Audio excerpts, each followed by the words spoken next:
empezar con una buena noticia.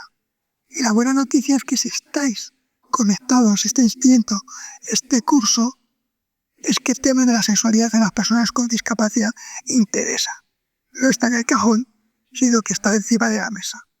A mí lo que me tocará ahora, con la compañía de Plena Inclusión, que es que animó a que pongamos esto en marcha, es estar al acto de vuestras expectativas.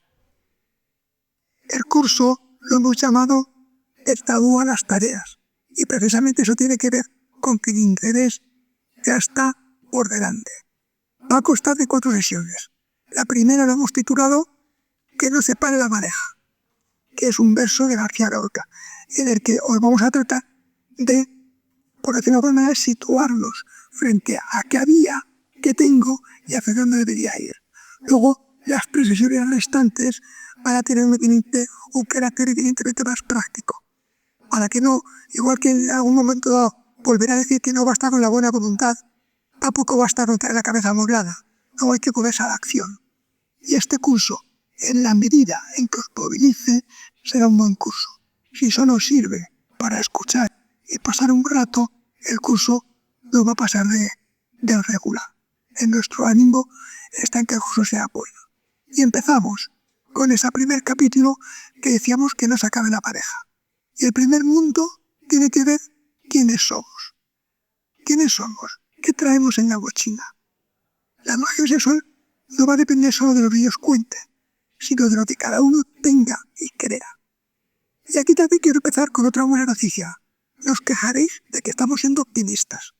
Y la buena noticia es que ya hay muchas cosas que sabéis. Yo no puedo empezar este curso como los que empezaba a 20 años. Vosotros, vosotras, ya sabéis que la sexualidad de las personas con discapacidad existe, que está en el tablero y que no da igual si la prestamos atención o no la prestamos atención. Por tanto, es algo que ya tenemos ganado.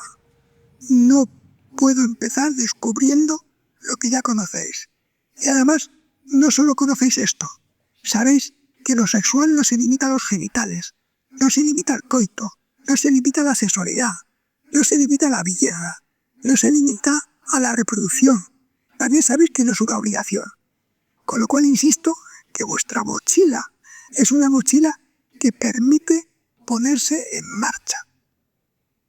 Y luego, por último, en este primer punto, es recordar 3 mitos con los que yo empezaba esos cursos que os decía hace 20 años y que creo que cuando trabajo con profesionales, hombres y mujeres, ya no puedo empezar como que los tuvierais. Honestamente, yo ya no creo que la mayoría de vosotros o vosotras confundáis sexualidad con relaciones sexuales y que por lo tanto solo os preocupe la sexualidad de quienes quieren tener relaciones sexuales. Os preocupan todas las sexualidades. Tampoco creo que vosotros, vosotras, consideréis que las personas con discapacidad son niños o niñas y hay que tratarles como tales con independencia de la edad. Creed, son adultas, son mayores y su sexualidad evoluciona a lo largo de los años. La sexualidad de los niños se desatiende, pero ya no estamos ahí. Y tampoco creo que ese miedo que nos paralizaba a atender la sexualidad de las personas con discapacidad, porque pensábamos que podíamos despertar algo y que no se presentara de manera desbocada, tampoco lo tenéis. Sabéis que lo sensual no está dormido, porque lo sensual no es solo conducta, son mucho más cosas.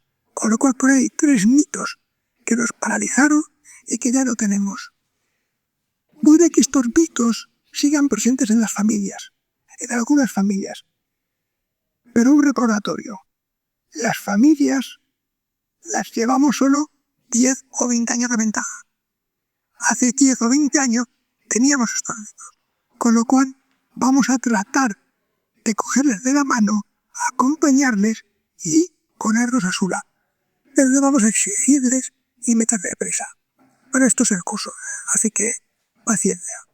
Otra cosa que quiero comentar, y que fijaros, quizás pueda sonar exagerado, pero yo voy a deciros que es lo más importante del curso. Todo lo demás se puede aprender porque todo lo demás está escrito. Pero fijaros, nuestra actitud educa. Nuestra actitud es importante. Nuestra actitud va a ser la principal herramienta para trabajar en educación y en atención a las sexualidades. Si yo os preguntara palabras relacionadas con sexualidad, ¿qué os vendría a la cabeza? Si yo os preguntara imágenes que evocan la sexualidad, ¿qué os vendría a la cabeza? Porque a lo mejor vienen genitales, a lo mejor vienen cuerpos, a lo mejor vienen parejas, a lo mejor viene gente sin pareja, a lo mejor viene la juventud, a lo mejor viene la heterosexualidad, a lo mejor viene la belleza. En esas imágenes, en esas palabras, honestamente, ¿están presentes las personas con discapacidad intelectual o del desarrollo? ¿O en esas palabras y en esas imágenes seguimos esclavos de estereotipos? Seguimos esclavos de lo que impera en los medios de comunicación. Nos hemos escapado un poquito, porque insisto que puede sonar exagerado, pero si yo no soy capaz de ver la sexualidad de las personas con discapacidad como algo bonito, como algo satisfactorio, como algo que merece la pena, porque creo que lo bonito, lo satisfactorio, lo que merece la pena es la juventud, es lo corto, son las creencias, es la pareja, pues entonces no estamos en el tipo plan. Y esto es complicado, porque ya en vez de educar, estaríamos apañando sexualidades, jugando, pero no estamos educando.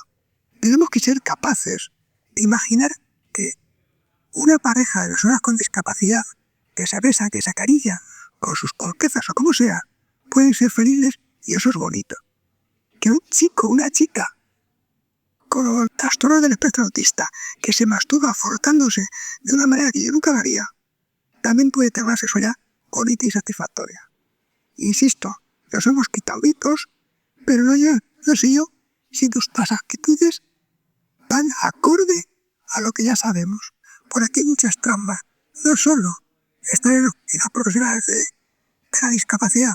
Os aseguro que la sexología no nos hemos desprendido de muchos mitos y cuando hacemos congresos seguimos hablando más de lo mismo, de lo que decimos hoy de ganar tanto, es de lo que nos llenamos la boca de hablar. Y un último detalle, para acabar este primer bloque de quiénes somos, es un recordatorio a la sexualidad de las mujeres con discapacidad. La sexualidad de las mujeres tradicionalmente ha estado menos atendida, ha estado menos presente. Pero esto pasa en la educación sexual que hacemos en segundo de la ESO, en los congresos, hasta en los manuales de sexología. También pasa, no es una excepción, en las mujeres con discapacidad. Luego, en otra de las sesiones, hablaremos de perspectiva de género, pero hay que recordar que en el casillero de mujer, y luego hay que poner alguna ficha más. No caer en la trampa de hablar más de peñas, que de vulvas, de cuerpos de hombres, que de cuerpos de mujeres, de cómo ligar los chicos o de cómo ligar las chicas. Las sesiones de educación sexual de personas con discapacidad, hubo un momento que nos impartía. Todos empezaron a hacer, pero a veces hemos mezclado todas las discapacidades. Este curso no lo pretende. Este curso se enfoca a la sexualidad de hombres y mujeres con discapacidad intelectual o del desarrollo. El segundo bloque de esta primera sesión lo hemos titulado ¿De dónde vivimos?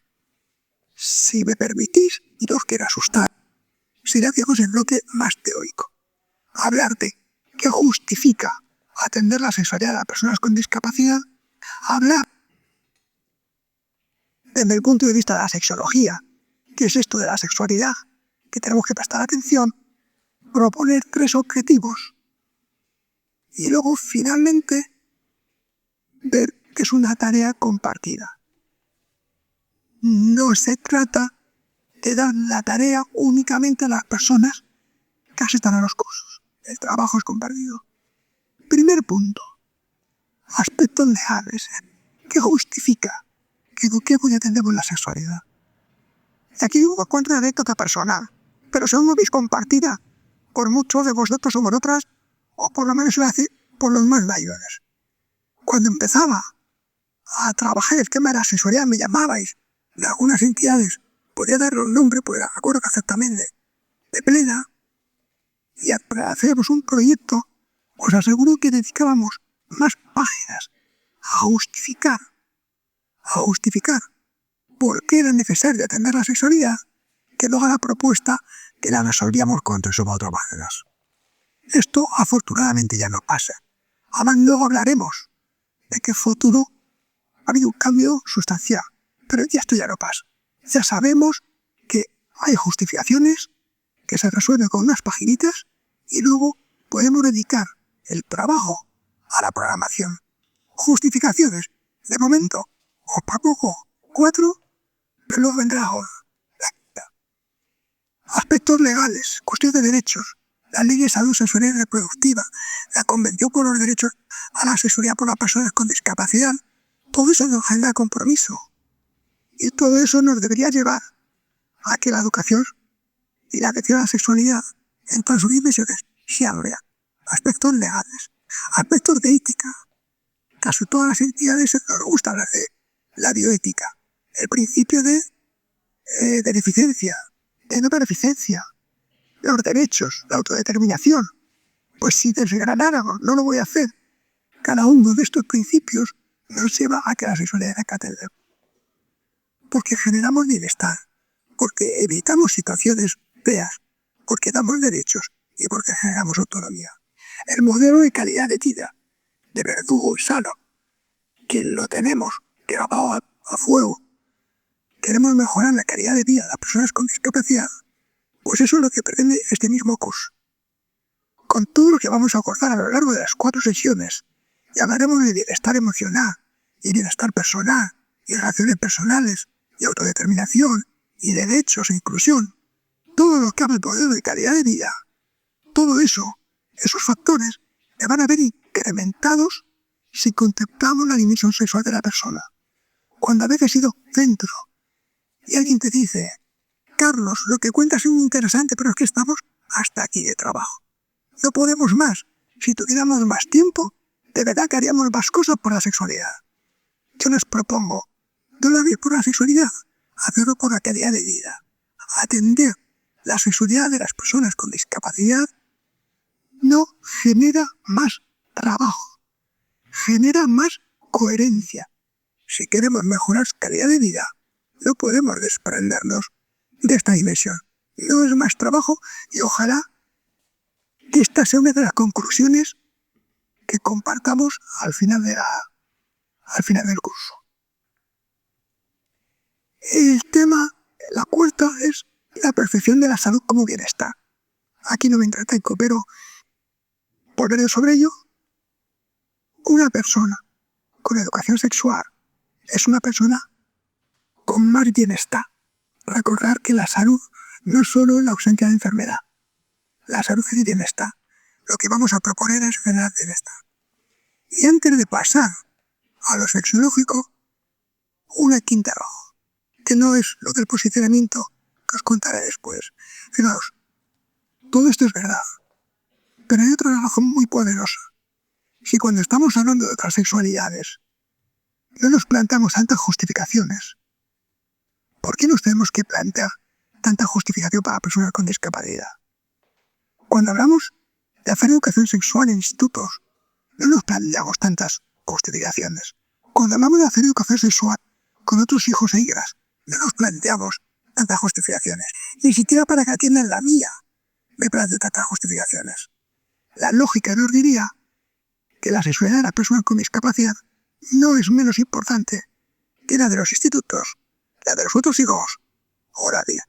Por tanto, si queremos razones, tenemos palas de razones. Y luego pasamos a lo que os decía que propone la sexología. Rápido, que nadie se asuste, que nadie se levante, no paséis rápido. La sexología, cuando plantea, o por lo menos algunas secciones de la sexología, tampoco lo quiero plantear de manera dogmática. Esto tiene que ver con el modelo de derecho sexual humano, con la primera formulación de ese modelo allá por los años 80, que nos viene a decir que lo sexual tiene que ver con 3 aspectos. El primero, anatomía y fisiología.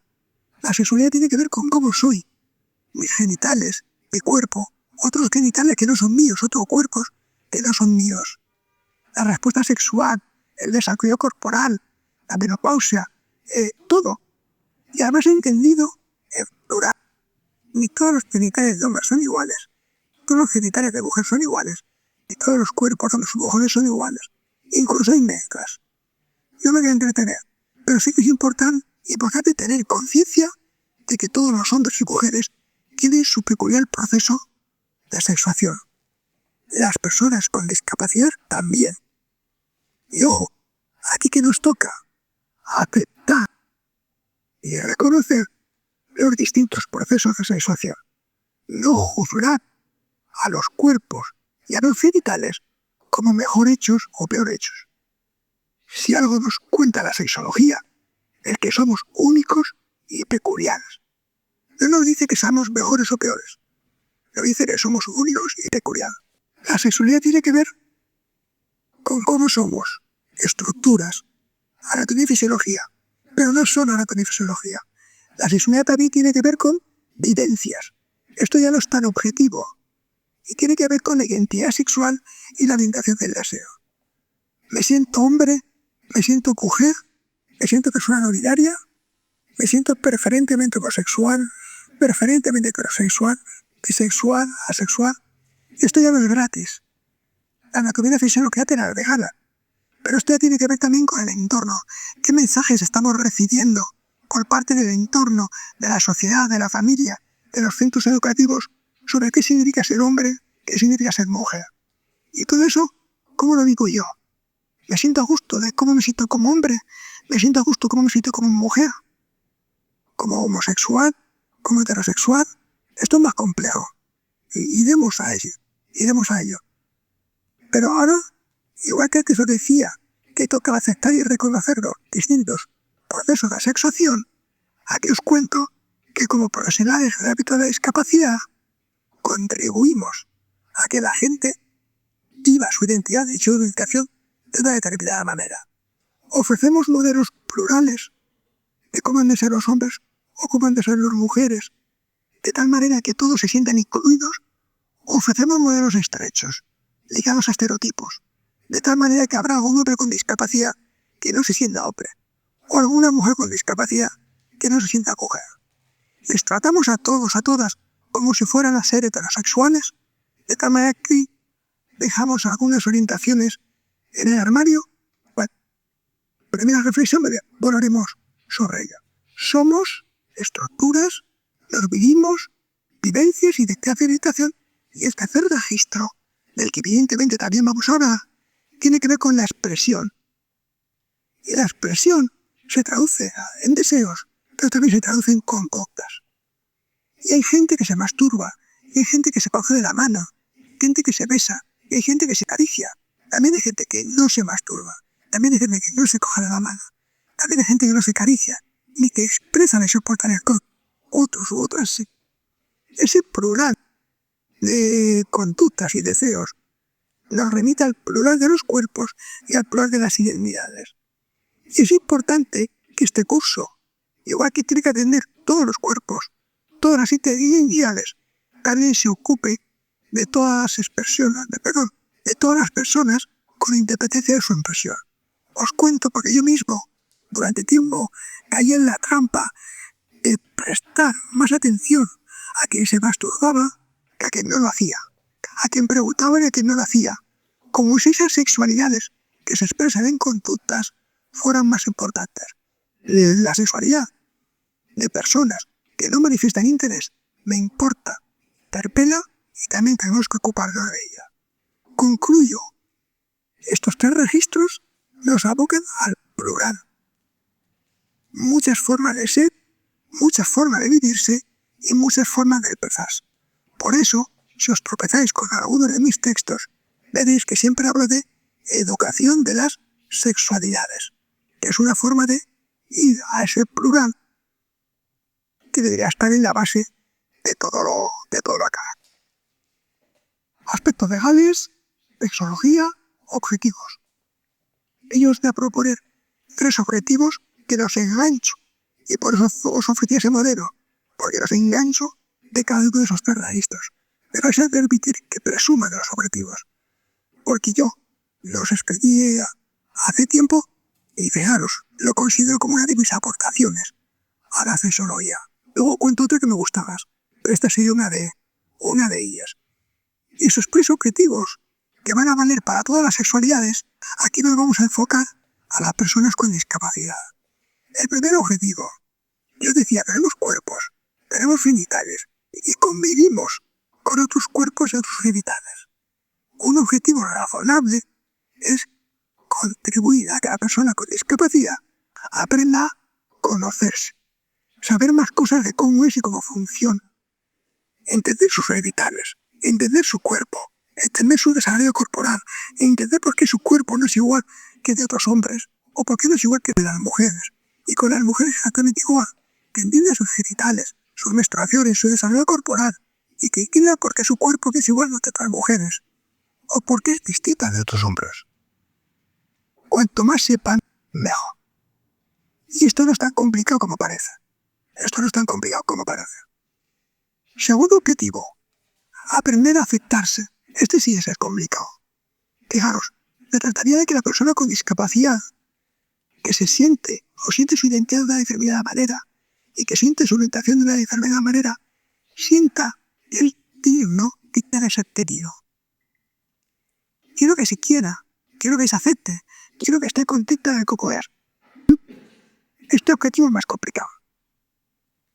Por eso la base es, no sé si te conseguir que te quieras, pero yo te voy a transmitir de que te quiero, te acepto tal y como eres.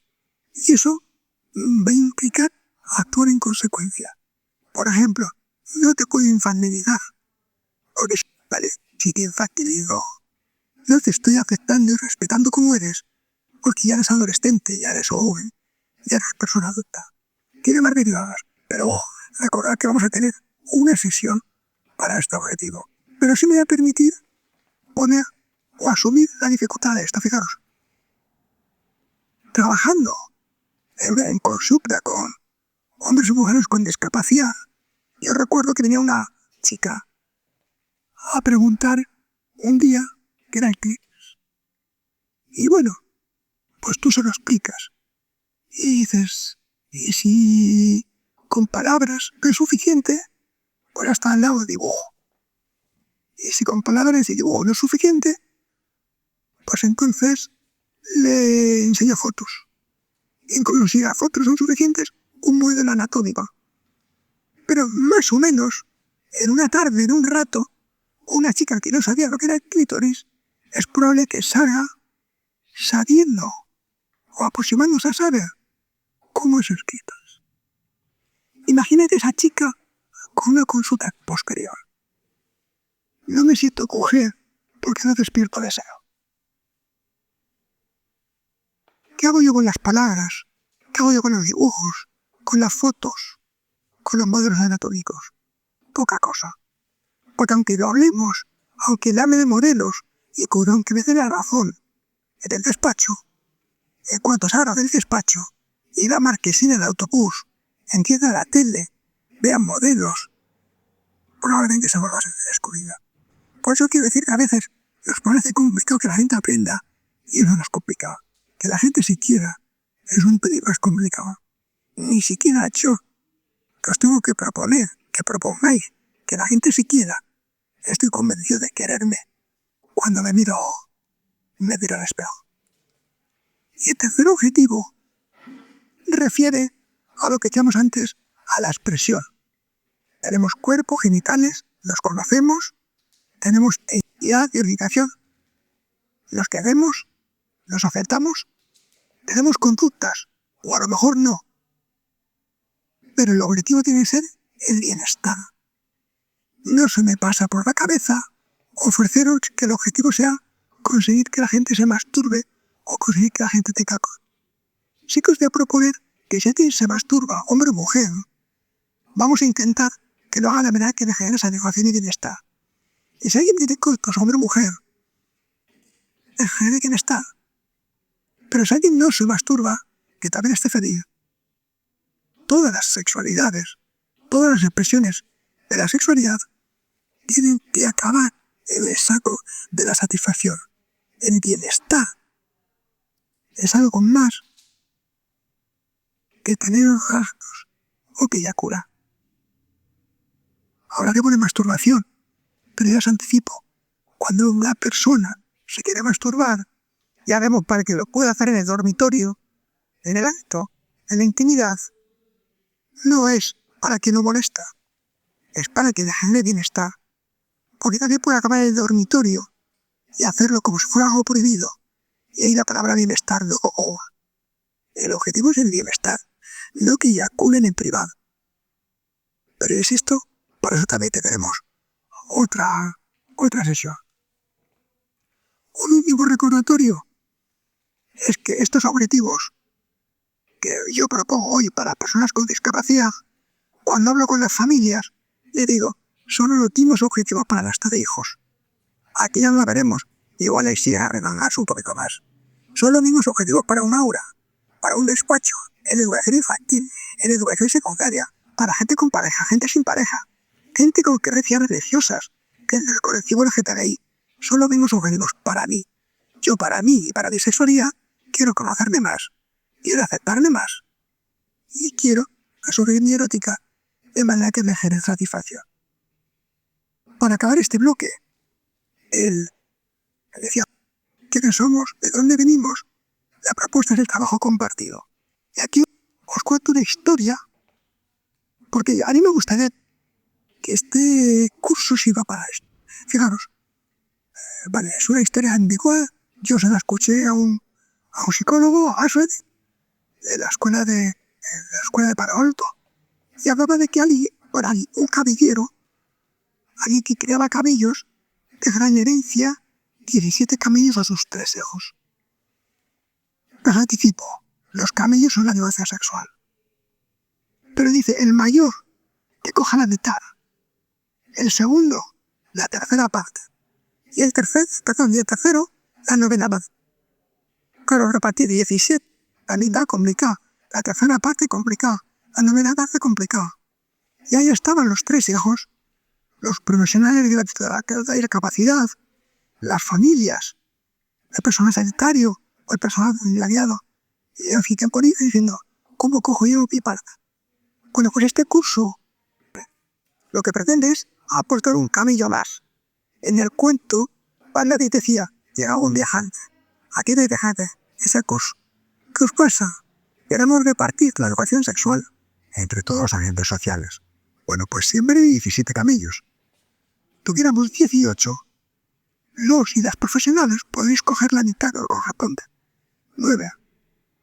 Las familias pueden coger la tercera parte que les corresponde, que son 6. Y el voluntariado, incluso el personal sanitario, la novena parte que le corresponde, que son 2.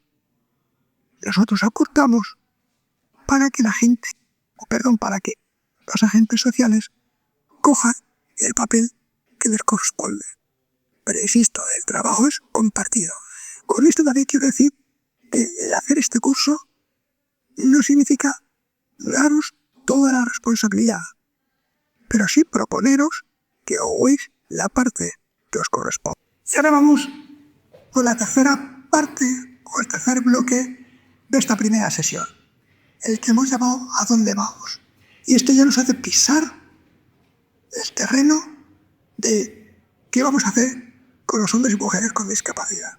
Porque yo creo que, por ejemplo, muchas veces los sexólogos, y yo mismo, son errores que yo he cometido, los quedábamos en esos 2 primeros bloques.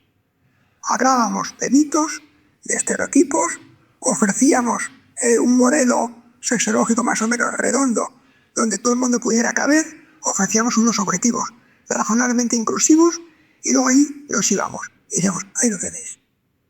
Y se nos olvidaba que, siendo verdad que es la misma sexualidad y los mismos objetivos, las cosas no están igual. Con lo cual, en ese ¿a dónde vamos? Lo primero es ser consciente de las dificultades. Bien. Primera dificultad. Muy probablemente los hombres y mujeres con discapacidad intelectual o de desarrollo tengan menos información sobre la sexualidad y estén rodeados de mucho más silencio. Hay poca gente que les habla y la poca gente que les habla les cuenta pocas cosas. Y alguien podría decir, eso le pasa a más gente, pero a otros hijos, otras hijas, otros chicos o chicas, otros hombres y mujeres, a los que tampoco nadie les habla, luego tienen la capacidad o la competencia de buscar la información que no les llegó de manera adecuada a través de redes sociales, de libros o de hablar con amigos y con amigas. Las personas con discapacidad son más dependientes para su información de nosotros.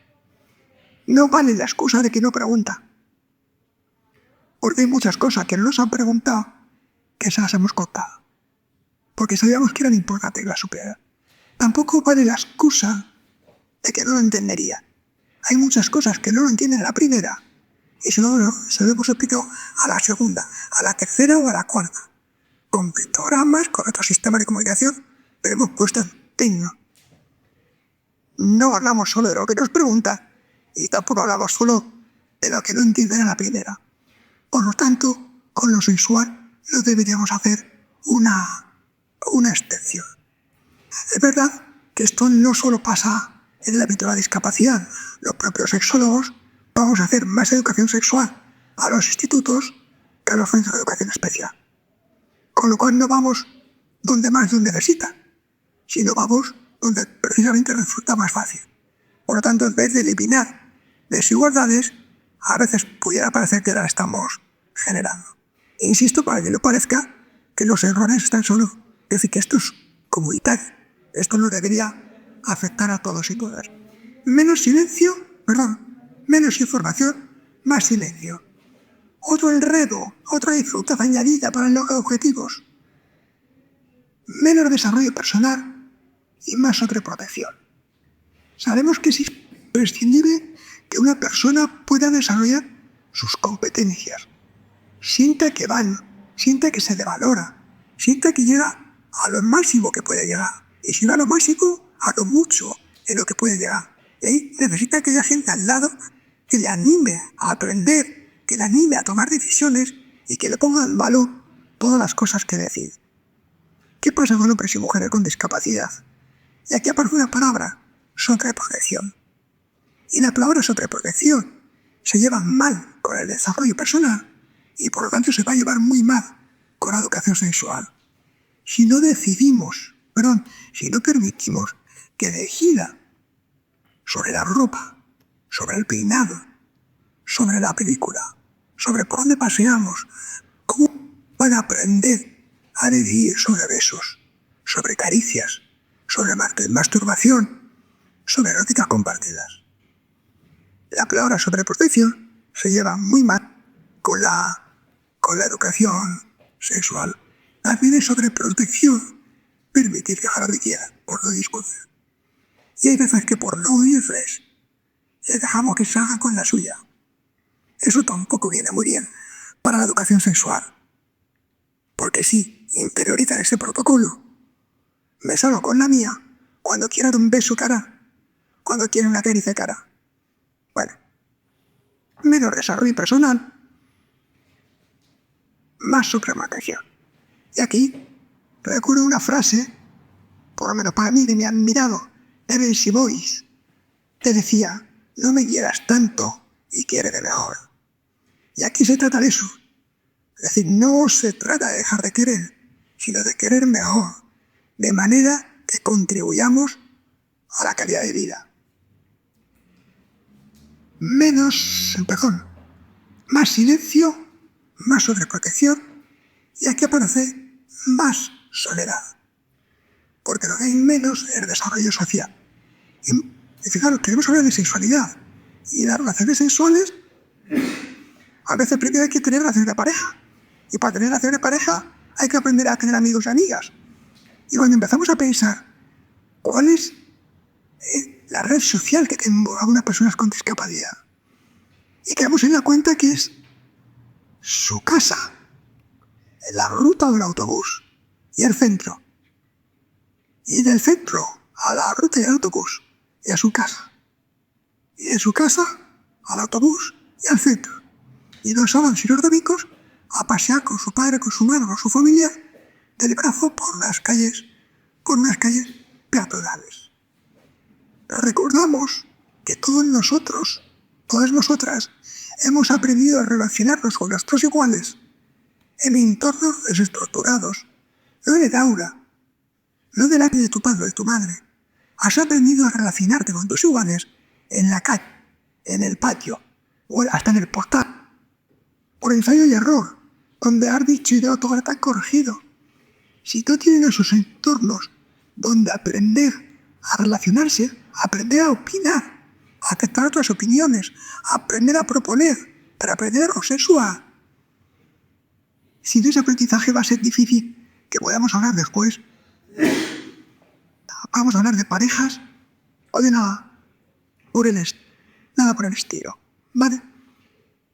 Y sin ese aprendizaje será difícil, por ejemplo, que aprenda a respetar el espacio de otro, que aprenda a romper conversaciones, que no aprenda a sentirse el centro de todo, ¿vale? Bien, dos cosas más. Otra que tiene que ver con la intimidad.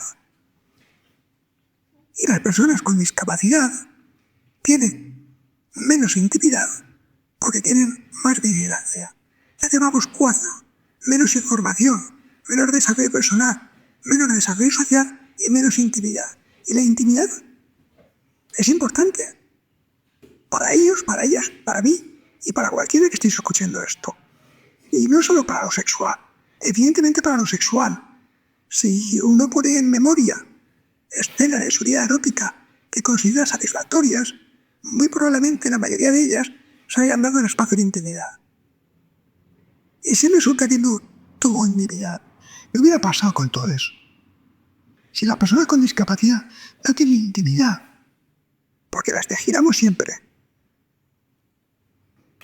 ¿dónde está el espacio adecuado para que pueda crecer lo sexual?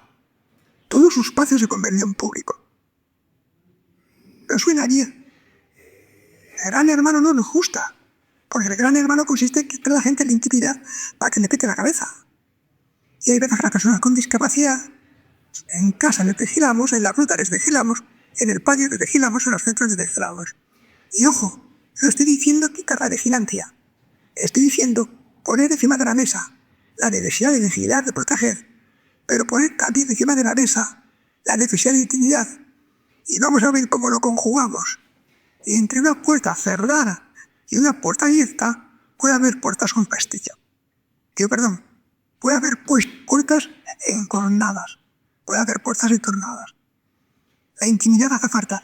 Y os decía, no solo para lo sexual, para aprender a estar a solas, para aprender a estar tranquilo, para estar a gusto, para aprender a que se me respeta.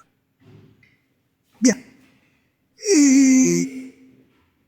Falta, pero antes de pasar a ese quinto elemento, iba a decir, os cuento un secreto, una obviedad. Porque muchas veces, y probablemente por mi forma de hablar, pudiera dar a entender que las familias tienen mucho que ver con todo esto. Y es cierto. Es verdad que las familias lo hablan y no hablan por no liar. Creen que si cuentan cosas y se entiendan mal, les perjudica. Y es verdad que las familias sobreprotegen. Alguien sobreprotege porque cree que hacen bien. Porque si yo decido por ti, igual más guapo, igual te equivocas menos. Y si al final te dejo que te salga con la tuya, pues mira, esa alegría que te llevas. Y también es verdad que las familias son las que se enganchan de tu brazo y van contigo en vez de llevarte al cudeo. Pero ojo, esas familias que van contigo del brazo, que van del brazo con la persona con discapacidad, estoy convencido que la mayoría de ellas hubo un momento en que intentaron que las cosas fueran de otra manera. Intentaron que su hijo o su hija con discapacidad jugara con otros niños, con otras niñas, y salió mal. Porque se rieron de él, porque no le hicieron caso. Y tu hijo va y vuelve llorando. Y le quitas importancia. Y a la semana o a los días vuelves. Y tu hijo y tu hija vuelven al fracaso y vuelve a llorar. ¿Cuántas veces aguantas?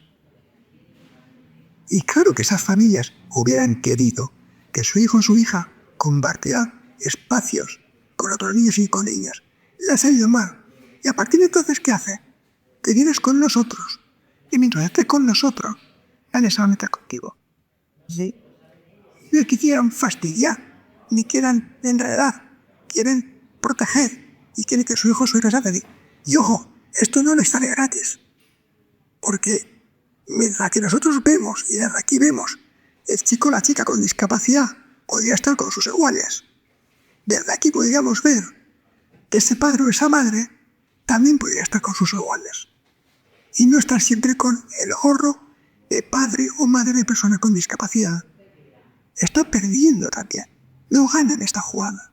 El padre o la madre también necesita compartir espacios donde no se pare, donde pueda ser pareja, donde pueda ser amigo o amiga. Digo esto para tratar de tener empatía con las familias. Claro que vamos a intentar que corrijan cosas, pero desde la empatía de que quien se está equivocando lo está haciendo pensando que lo hace bien. Respecto a la intimidad y la vigilancia os diría igual. Tenemos que ser con todas las puertas abiertas para vigilarnos, porque quiero saber que si mi hijo tiene una crisis, ahí estoy yo. Acudiré enseguida. Genial. Y abro su puerta y le quito la intimidad. Pero también abro la mía y me quito la mía. El chico o la chica necesita intimidad. El padre o la madre, la pareja, si existe, también necesitan intimidad y que alguien las aprecie. Insisto, empatía con las familias que no son el enemigo. Están haciendo lo que creen que es mejor. Vale, no ganan nada y también están perdiendo mucho. Y el quinto elemento tiene que ver con la consideración al cuerpo. Y aquí, ¿qué pasa? Que hay menos consideración y más intervenciones a su cuerpo. ¿Qué significa esto a efectos prácticos? Que, por ejemplo, una persona con discapacidad, especialmente si tiene grandes necesidades de apoyo, echamos cuentas de cuánta gente hace a su cuerpo desnudo respecto a cuánta gente hace al nuestro. Y claro, turno de mañana, turno de tarde, turno de noche. Y eso no es malo. Si tiene que pasar, tiene que pasar. Pero cuando se prestan los apoyos, están solo las personas que hacen falta. O a veces hay más gente que la que hace falta. Ya os anticipo, sobre esto vamos a volver. Pero una persona con discapacidad, con necesidades de apoyo, tiene que aprender que a su cuerpo solo accede las personas que hacen falta. Ni una más, ni una menos. Será educación sexual de tipo salidos, que le voy a cambiar. Y será respetar su sexualidad, no entro, porque la están cargando. Sobre esto volveremos, pero es importante que el hombre y la mujer con discapacidad aprenda que su cuerpo no es de libre acceso. Acabando este primer punto del tercer bloque, otro mensaje optimista, y ya van muchos. Si es cierto que nos hemos estado equivocando aquí, sabemos dónde están los errores, con lo cual sería imperdonable volverlos a cometer. Sería imperdonable el silencio, sería imperdonable la sobreprotección, sería imperdonable no hacer porque tengan más redes sociales, sería imperdonable faltar a la intimidad y sería imperdonable la desconsideración. Y luego pasamos a otro punto, que es el que nos permite poner en el título lo que os decía al principio de la sesión, del tabú a la tarea. No estamos como estábamos, hemos mejorado, sabemos dónde están los errores, pero es que además hay un cambio de paradigma. Tenéis un documento, ese posicionamiento por el derecho a la sexualidad de las personas con discapacidad intelectual o del desarrollo de la propia plena inclusión. Y eso significa que plena inclusión no solo asume que la sexualidad de las personas con discapacidad intelectual existe, sino que asume el compromiso de que nos compete hacer algo para atenderla. De verdad que es un cambio de paradigma. Ahora decía, al principio soy sexólogo, trabajo en otros ámbitos, y no hay un documento parecido para garantizar la educación sexual en institutos y decir cuáles son los mínimos a trabajar, o con los mínimos a trabajar en la atención primaria. Por lo tanto, es curioso que la sexualidad de las personas con discapacidad, que se supone que iba por detrás, ahora en algunos aspectos está adelantando y se ha puesto a la tarea. Ya me parece que esto es un documento de un valor exquisito.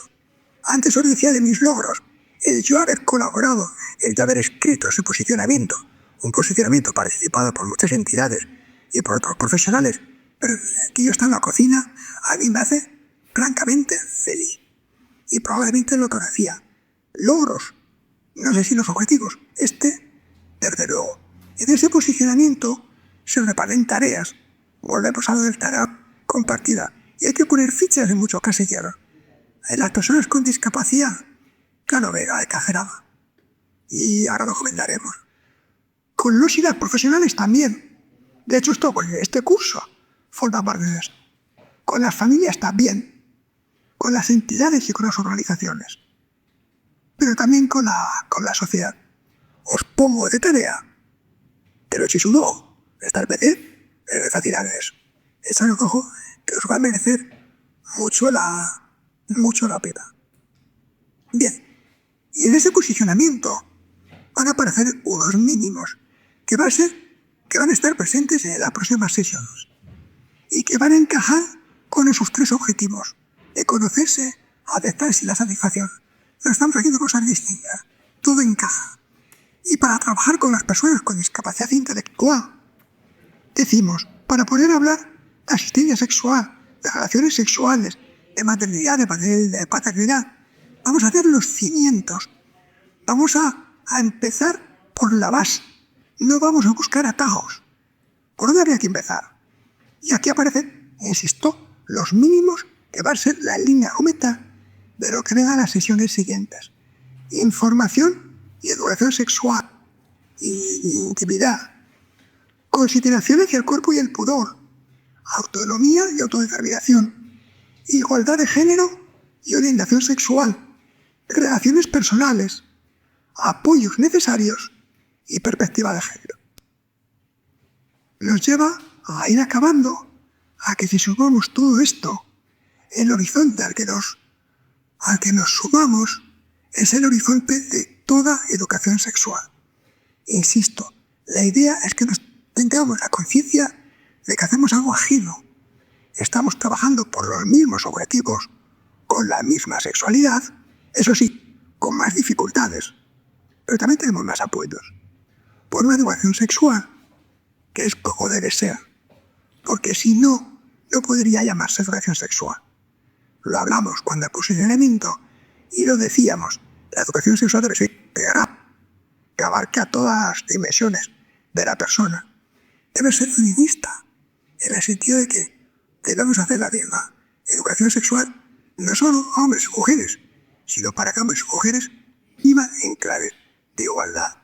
Debe ser diversa, porque el colectivo LGTBI forma parte de la diversidad, pero no solo el colectivo LGTBI. La diversidad forma parte del ADN de la sexología. No existe sexología sin diversidad. Y debe ser inclusiva. Y debe ser inclusiva. Y esto es algo de tarea a quienes van en las aulas, no solo cuando tengo una persona con discapacidad delante. Porque cuando tengo una persona con discapacidad delante, sí que trato de hacer algo inclusivo. Me da igual quién tenga delante.